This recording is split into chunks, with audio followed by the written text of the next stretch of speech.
There's so much confusion out there about how to be intimate when herpes is a part of the equation. I constantly get asked questions like, do you need to use protection every time? Or is taking antivirals the only way to be safe? I've been in 2 long-term relationships, both where one of us had herpes and the other didn't. And we handled things differently in each one. So, in this episode of Herpes Wellness, I'm going to discuss first how my ex and I made intimacy work, and then I'll share how my current boyfriend and I approach intimacy differently.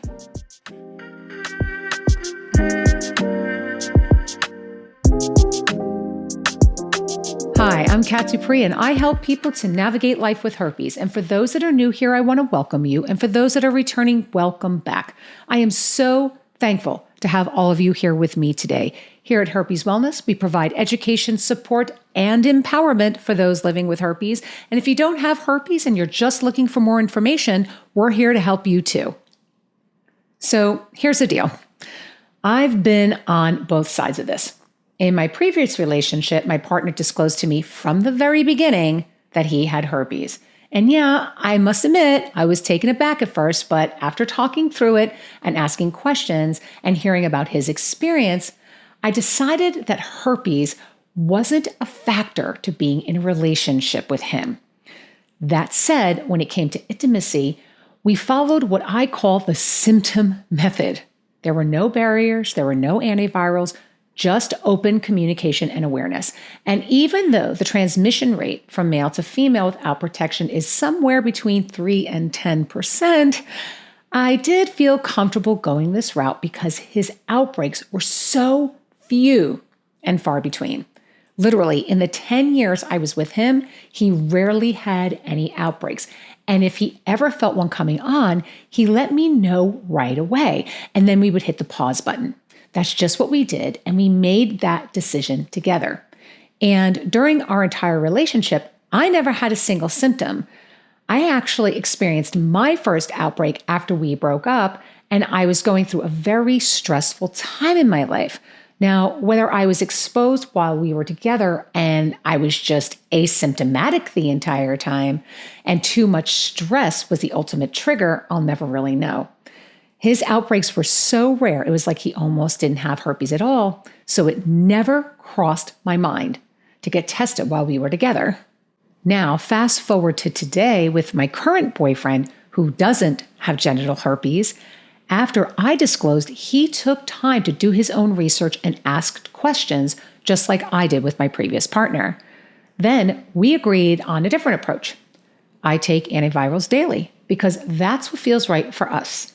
Not only does it reduce the number of outbreaks, I actually don't even have any while I'm on it, but it also cuts the risk of transmission in half compared to not using any protection at all. And that's because it helps to lower something called viral shedding. Viral shedding, also known as asymptomatic shedding, is when the virus can still be passed on even though there are no visible symptoms, such as sores or blisters. This is actually one of the main reasons why herpes gets transmitted, since around 80% of people who have it don't even know that they do.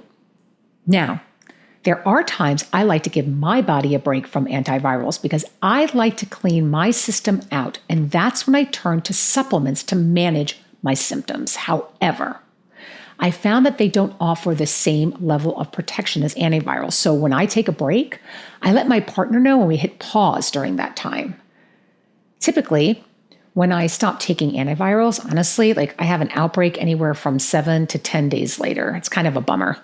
And although supplements help to lessen the severity of an outbreak and shorten the duration, I find that they aren't so useful for preventing transmission. As I mentioned, I still get outbreaks while using them, but they aren't as bad as if I didn't use supplements at all. The point is, there is no one-size-fits-all approach to intimacy when herpes is involved. It's not about following some set of rules. It's really about what feels right for the both of you and being able to talk about it openly and honestly, right? So I want you to ask yourself, are the choices you're making actually aligned with what feels good and safe for the both of you? Are you having real conversations or kind of tiptoeing around it because it feels uncomfortable? And if you're still trying to figure it out, are you giving yourself and your partner the space and the grace to do that? Whatever method you choose, make sure it's one that you can both stand behind, because when you and your partner are on the same page, intimacy stops being stressful and it becomes something you both feel really good about. Well, that's all I have for today. Thank you so much for tuning in. And if you like today's episode, please like and subscribe to the channel. Not only does it help the channel grow, but it also helps to get the word out to others who need to hear it. And remember to join our free online community by searching for the Herpes Wellness app in the App Store or in Google Play. Or you could just click the link below in the description to download. And if there are any herpes topics you'd like for me to discuss, please leave it in the comments. I would love to hear from you. Thanks again for watching, and I'll see you the next time on the Herpes Wellness Podcast. Bye for now.